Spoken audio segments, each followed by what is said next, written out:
Hello, this is Darrell Castle with today's Castle Report.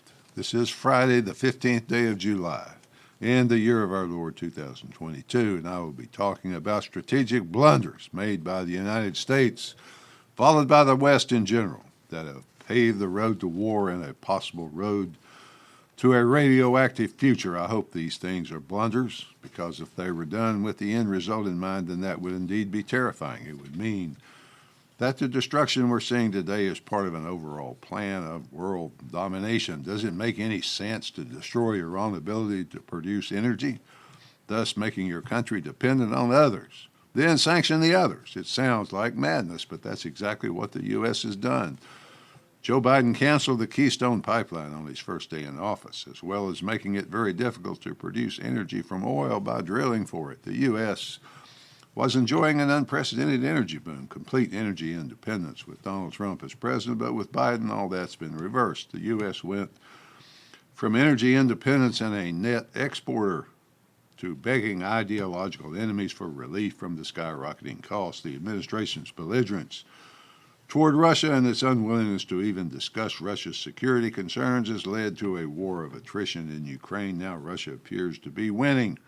When is the last time Russia lost a grinding war of attrition? It's been a very long time, folks. Now the Russians laugh openly at the American sanctions, which have made Russia much richer and the U.S. much poorer. Europe decided to unite with Russia as a partner regarding European energy needs, to the extent that Europe became completely dependent on Russian energy. Europe then went along with American sanctions against Russia and joined the U.S. in pouring money and weapons into Ukraine. That seems like economic suicide, but I guess it was only a strategic blunder.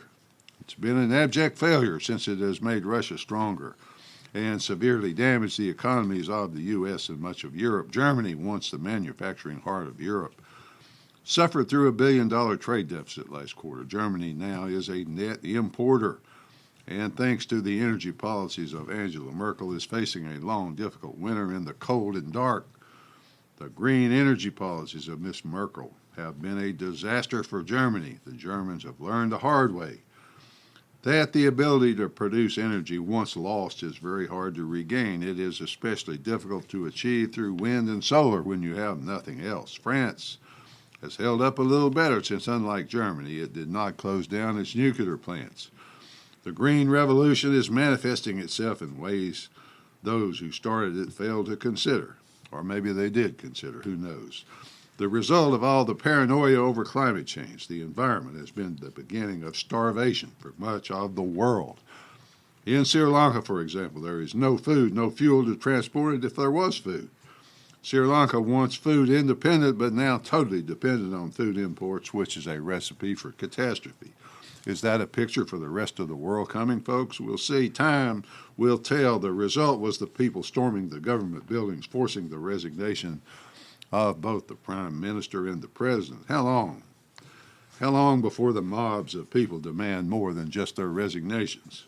Across Europe, people are rising up in protest against policies that deprive them of their ability to grow food. What kind of politician tells his nation's farmers to shut down their farms to prevent climate change? But that's exactly what the government in Holland did. The farmers did not go quietly. Thousands of them are on their tractors on the road to Brussels. Farmers, many other European countries, have followed suit. They're trying to save their livelihoods and the lives of the European people. Speaking of energy, President Biden not only refuses to allow the United States to produce its own energy, he has been depleting the Strategic Petroleum Reserve, or the SPR, by 1 million barrels per day. 1 million barrels per day. That oil belongs to the people of the United States there, and it's there to prevent a dire emergency in time of war or other catastrophe. He has been releasing it, apparently, to bolster Democrat chances in the midterm elections by getting a temporary price reduction at the gas pumps. He's also sold a good deal of it to Europe to replace the Russian oil he sanctioned, and to keep the Europeans from leaving the fold and making friends with Russia. Disturbingly, though, according to reports from Fox News and others, Tucker Carlson in particular, up to 15% of that oil has gone to communist China. The Russians, despite the war in Ukraine, are enjoying a very profitable year. Thanks to the soaring price of oil and gas, Russia sells enough oil and gas to China and India to more than finance its war. The world is arming up in response, I suppose, to prepare for the inevitable. The U.S. and Europe planning to send 300,000 troops to Eastern Europe. The tiny nation of Latvia is enacting compulsory military service. Lithuania, despite calls to back off, has extended its blockade of Russian products to Kaliningrad, to many other products. In response, Putin extended his offer of Russian citizenship to all of Ukraine, not just the Russian-speaking eastern provinces. This is a classic Russian psyops maneuver, and what it says to the Ukrainian people is, why sit and wait for the inevitable? Russia's going to win this war. You know it, and I know it. So why not join us? We have no problem with you. The only problems are with your government and its alliance with the West. The U.S. announced another $400 million to Ukraine, including the HIMARS artillery system, that is, the High Mobility Artillery Rocket System, which is very complicated and difficult to operate without extensive training or without American operators on the ground. The U.S. grows more deeply involved in the Ukraine daily, I argue. That restraint is now called for, despite its belligerence. The U.S. military is growing critically short of personnel to fill the ranks. The Army has achieved only 40% of its goals for this fiscal year, with only 3 months to go. The Army said it might have to consider a reduction in the readiness forces, according to Army Chief of Staff General James McConville. Only 23% of Americans aged 17 to 24 are eligible to serve without a waiver.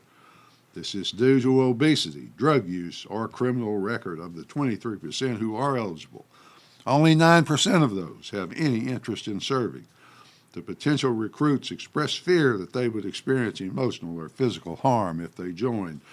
This is even with the lower standards, such as no high school diploma required and reduced physical fitness requirements. My question about the standards is, if they don't matter, why have them? If they don't reduce readiness, if they don't reduce quality, then why have them? Just to show you the total irrationality of the leadership of this country, the National Guard just discharged 62,000 people because they refused the COVID vaccine. The U.S. military is hurting. It's hurting around the world as numbers are declining, commitments are increasing. The Navy personnel are instructed to never use politically incorrect pronouns like he or she, and to always believe that men can get pregnant, that gender is simply a state of mind. But apparently, very little is taught in the area of warfighting and ship handling. The other day, the U.S. strike carrier, the Harry Truman, operating in the Mediterranean, had an F-18 Super Hornet, one of the world's most advanced fighter jets, just blow over the side in a storm. The jet cost $67.4 million to build. Now it's at the bottom of the Med. The Navy's debating whether to try a salvage operation to keep an enemy nation from gaining access to it. Is there any accountability in the Navy anymore? Has the captain of the Truman been relieved? If that jet had been lost in combat or lost in flight due to mechanical failure, well, fine, okay. But blown over the side, in all my years of sailing with the Marines on Navy ships in the Med and in the Far East, I never saw anything like that happen. I suppose the captain of the Truman always uses all the correct pronouns, at least. China and Russia, both reportedly in possession of hypersonic missile systems. China especially seems to have perfected that system, which can send missiles into a suborbital pattern in space to loiter there for as long as necessary before they are assigned a target, such as a U.S. carrier, a U.S. base, a U.S. city. Then that missile attacks at hypersonic speed. This is a game-changing weapon system for which the U.S. has no answer. The U.S. tested a hypersonic missile recently, but the test failed. Apparently, the U.S. is years behind China in this technology. Hypersonic technology is a capability gap that's very dangerous, and it makes those carriers very dangerous. Smarter minds should prevail. Some of the inflammatory rhetoric should be reconsidered until the U.S. can come up to speed on this system. While the hypersonic tests failed, the U.S. destroyer Zumwalt, its new all-clad design, its guided artillery rounds at a cost of $750,000 per round, also failed and must be stripped and completely redesigned. Perhaps directed energy weapons the U.S. is rumored to possess. could be a defense against hypersonic technology, but it's unknown whether the U.S. has a functional directed energy weapon system or not. The other day, I was listening to Max Morton over on his site, forwardobserver.com. Max gave an illustration of where the U.S. stands right now. He said the U.S. is like the high school quarterback from 20 years ago who was the hottest thing in high school. He dated the head cheerleader, and all the other girls were jealous of her. Now, just 20 years later, he still thinks he's the hottest thing around, but now he has a pot belly. He's starting to lose his hair a little bit. There are extremely ominous signs out there, folks. Extremely ominous signs and signals coming from China right now. But the time I have left today, only a thumbnail's look at it. The assassination of former Japanese Prime Minister Shinzo Abe was a terrible blow for the containment of Chinese expansion across the region. Abe was a friend of the United States and was expected to be re-elected Prime Minister. He was solidly in favor of supporting Taiwan against China because he knew that Taiwan would be just a first step toward Chinese dominance of both land and the maritime. Would the U.S. go to war over Taiwan? Probably not. But over Japan, yes, it probably would. That country is right in the middle of the Chinese expansion defense and is rearming at a fast rate. The Chinese foreign minister recently spoke to his counterparts in many of the Asian nations. He warned them not to become chess pieces of the American game. He said that Asia belongs to Asians. Well, okay, that's all well and good, but what he really meant was, don't ally with the Americans while we are stealing your territory and debt colonizing your economies. China is lining up friends who are willing to oppose the U.S., so people wonder, is the U.S. still the strong horse in the Pacific? Many apparently think not. Many read the New York Times just as we do. They see where the Times said the American president looks old. He shuffles when he walks. Aides are afraid he will trip. He almost always gaffes up anything he says. They watch his videos where he claps at inappropriate times, slurs his words. And to them, that man is the United States. In conclusion, folks, the United States is badly in need of competent leadership. The current leadership, from top to bottom, needs to be removed and replaced. The sanctions have become a sick joke, and the joke is on us. The world is ignoring them. Even friends like India ignore them. The world is getting rich at the expense of the U.S. and its European allies who get poorer each day. To align with the U.S. today, a nation must pledge its own ruin, its own starvation through what is known as ESG, or environmental social governance.